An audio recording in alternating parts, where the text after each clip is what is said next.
પ્રમુખ જે બનાવ્યા છે આપણા ગાયત્રીબેન ચાવડા, એમનો જ પ્રશ્ન હતો. એ પ્રશ્ન લઈને આપણે આજે આવ્યા હતા. એ બેનને મકાન એક સેલ કર્યું હતું. મકાનની જે કિંમત બાકી હતી, ડાઉન પેમેન્ટ 4 લાખ, તેની લેતી દેતી માટેનો પ્રશ્ન હતો, તે સોલ્વ કરવા માટે આપણે આવ્યા છીએ.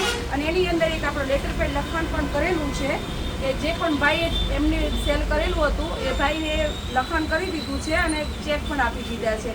અને કીધું છે કે બહુ જલ્દી આ જે પ્રશ્ન છે એનું સોર્ટ આઉટ કરીશું અને અમે બાંયધરી આપીએ છીએ કે આ વસ્તુ હવેથી નહીં થાય. અને ગાયત્રીબેન, તમે જે સંગઠનની અંદર રિપ્લાય કર્યો હતો કે આ વસ્તુ થઈ છે, તો તમને મતલબ કેમ લાગે છે? ને મને તરત ન્યાય મળી ગયો એમ.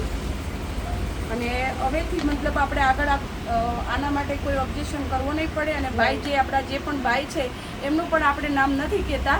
એ ભાઈને પણ આપણે એમણે કીધું છે, બાંયધરી આપી છે કે જે પણ વસ્તુને ચેક આપ્યા છે એને આપણે ટાઈમસર વસ્તુ થઈ જશે. બરાબર ને પહેલાં? ઓકે, તો ભારતીય નારી એકતા સંગઠન જિંદાબાદ, નારી શક્તિ જિંદાબાદ, ભારતીય નારી એકતા સંગઠન જિંદાબાદ. Phone line